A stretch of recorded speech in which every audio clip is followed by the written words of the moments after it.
డబ్బు, అనారోగ్యం, ఉద్యోగం, వ్యాపారం, అప్పులతో బాధపడుతున్నారా? మీకోసమే లాంచ్ యువర్ ఫ్యూచర్ ప్రోగ్రామ్.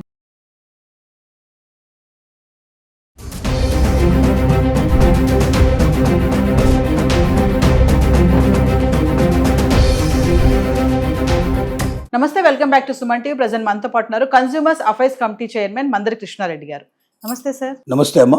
అయితే సార్, ఇక్కడ ఇంకొక విషయం ఏంటంటే, మీరు అన్నారు కదా ఈ రేట్ ఇలా పెరగడంతో స్టోర్స్ అన్ని కూడా ఏమీ జనాలతో లేదు అని చెప్పేసి, మరి ఈ టైంలో నిన్న దసరా అయిపోయింది, రేపు దివాళీ వస్తుంది. స్టోర్స్ వాళ్ళు కూడా కొన్ని స్టోర్స్ వాళ్ళు ఏంటంటే ఆఫర్స్ పెడుతున్నారు.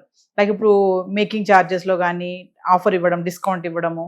ఇంకోటి ఏంటంటే ఎంత బంగారం కొంటే అన్ని గ్రాముల వెండి ఇస్తున్నామని చెప్పేసి కొన్ని చెప్తున్నారు. మరి ఈ టైంలో మహిళలు ఇలాంటి వాటి కొంచెం అట్రాక్ట్ అవుతారు కదా, మరి ఈ ఆఫర్స్కి అట్రాక్ట్ అవ్వడం అనేది ఎంతవరకు కరెక్ట్ అంటారు? ఆఫర్స్ జోలికి వెళ్ళొచ్చు అంటారా?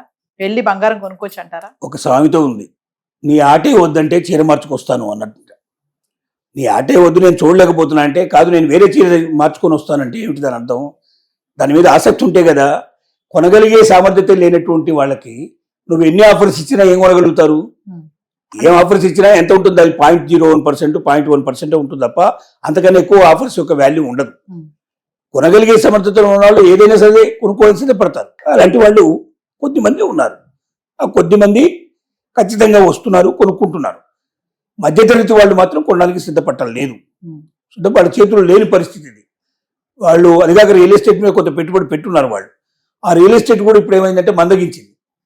అక్కడ ఏదైనా రియల్ ఎస్టేట్లో అమ్మేసి దీని మీద పెడదామన్నా కూడా అది అమ్ముకుంటే చాలా నష్టపోతారు. కాబట్టి కొంతకాలం వెయిట్ చేసి అది రేట్లు పెరిగితే అప్పుడు దాన్ని కొని ఒకవేళ ఆ బిజినెస్ బాగుంటే ఆ బిజినెస్లోనే పెడతారు, లేకపోతే దీంట్లో పెట్టే అవకాశం ఉండొచ్చు. ప్రస్తుతానికి ఎన్ని ఆఫర్స్ ఇచ్చినా, ఎన్ని రకాలుగా అవకాశాలు కల్పించినా కొనే వాళ్ళ సంఖ్య పెద్దగా పెరగదు.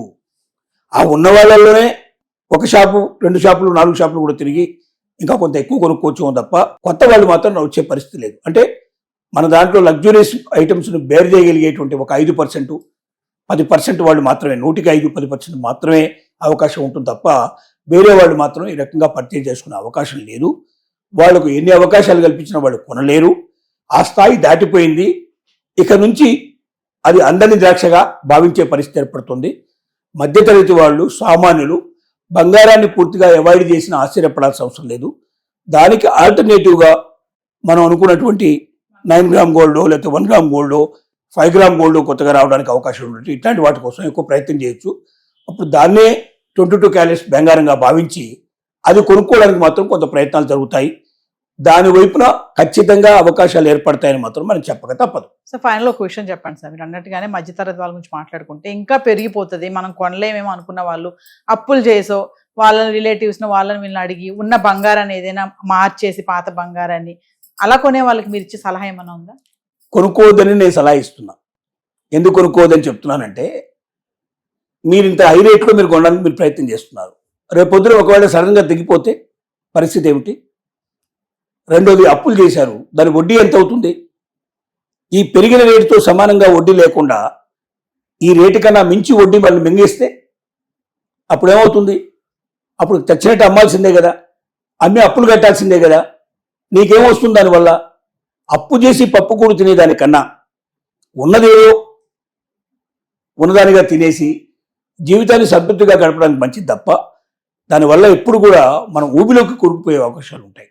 బంగారం పెట్టుకున్నంత మాత్రంలో మనిషికి గుర్తింపు ఉండదు కాదు. అసలు అమెరికన్స్ కానీ వెస్టర్న్ కంట్రీస్లో వాళ్ళు కానీ బంగారాన్ని వాడరు, పెద్దగా కనబడవు. ఎక్కడన్నా ఉంటే సన్నటి పల్చటి గొలుసు ఏమైనా కనపడితే కనబడదు తప్ప మళ్ళాగా దిగేసుకొని పెద్ద పెద్ద గొలుసులు, వడ్డానాలు, గిడ్డానాలు చేసుకుని ఎవరు కనపడరు.